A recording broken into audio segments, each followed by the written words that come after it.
আজকে আমরা মাননীয় আদালতে এই আসামিদের পক্ষে সবার পক্ষে আমরা জামিনের আবেদন করেছিলাম। মাননীয় আদালত আজকে সব কিছু বিচার বিশ্লেষণ করে তিনি একটি অপিনিয়ন ব্যক্ত করেছেন। তিনি বলেছেন যে যারা নিম্ন আদালত থেকে প্রথমে হত্যা মামলায় যারা নিম্ন আদালত থেকে তারা খালাস পেয়েছিল এবং যাদের বিরুদ্ধে সরকার কোনো আপিল করে নাই, এই রকম যারা আছে তাদের সংখ্যাটা হচ্ছে প্রায় 250-র উপরে বা 250। সেই 250 মানুষ তাদেরকে আজকে মাননীয় আদালত জামিনে মুক্তি দিয়েছেন এবং যে 256 জন যাদের 10 বছরের সাজা হয়েছিল সেই লোকগুলোর সাজা 2010 সাল থেকে আজকে 2025 সাল, তাদের 10 বছরের সাজা ইতোমধ্যে সার্ভড আউট হয়ে গেছে, যার কারণে তাদেরও আর কোনো সাজা বিদ্যমান নাই। ফলে টোটাল আসামি এখন মুক্তির অপেক্ষায় ছিল বা তারা জামিনের জন্য হকদার ছিল প্রায় 500-র উপরে। তো এই 256 জন এবং 277 জন আসামি, তাদের মধ্যে 30 জন আসামির বিরুদ্ধে সরকার পক্ষে একটা আপিল ফাইল করেছিল মহামান্য হাইকোর্ট বিভাগে।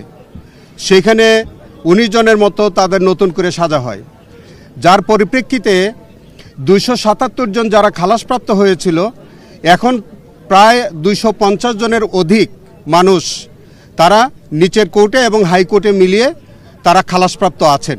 মাননীয় আদালত আমাদেরকে বলেছেন যে আজকে যারা সম্পূর্ণরূপে খালাস তাদের বিষয়টা ওনারা নিষ্পত্তি করেছেন, আর 10 বছর যেগুলো আছে ছিল যাদের সাজা শেষ হয়ে গেছে তাদের বিষয়গুলো পর্যায়ক্রমে আমাদের আবেদনের প্রেক্ষিতে মাননীয় আদালত বিবেচনা করবেন।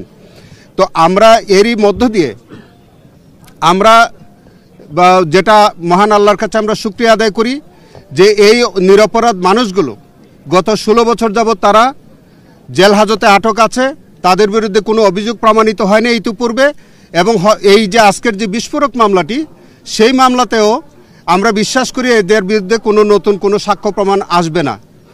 এবং এইটাও আপনাদের কাছে একটু বলে রাখি, প্রথম চার্জশিট যেটা হত্যা মামলার চার্জশিটে সেখানে তদন্তকারী কর্মকর্তা পরিষ্কার করেই বলেছিলেন যে তিনি বিস্ফোরকের অভিযোগ মাত্র 30 জন আসামির বিরুদ্ধে পেয়েছিলেন, কিন্তু রহস্যজনক কারণে ওই শুধুমাত্র 30 জনের বিরুদ্ধে চার্জশিট না দিয়ে তৎকালীন তদন্তকারী কর্মকর্তা কারণ নির্দেশপ্রাপ্ত হয়ে আমরা বিশ্বাস করি যে তিনি ওই 30 জনের পরিবর্তে প্রায় 850 মানুষের বিরুদ্ধে চার্জশিট দাখিল করেছিলেন।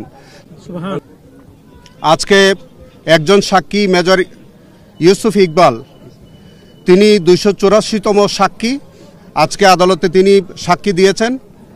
আমরা আসামিদের পক্ষে তাকে আমরা জেরা করেছি।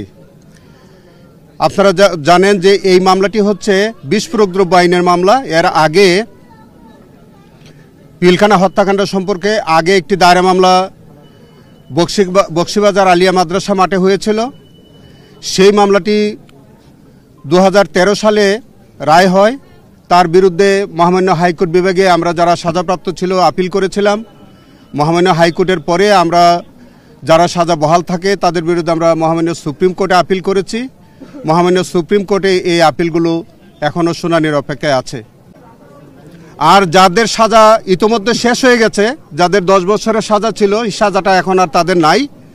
আমরা মাননীয় আদালতের কাছে অনুরোধ করেছি, সাবমিশন রেখেছি যে তাদের জামিনের বিষয়গুলো যাতে পরবর্তী ধার্য তারিখে বিবেচনা করেন।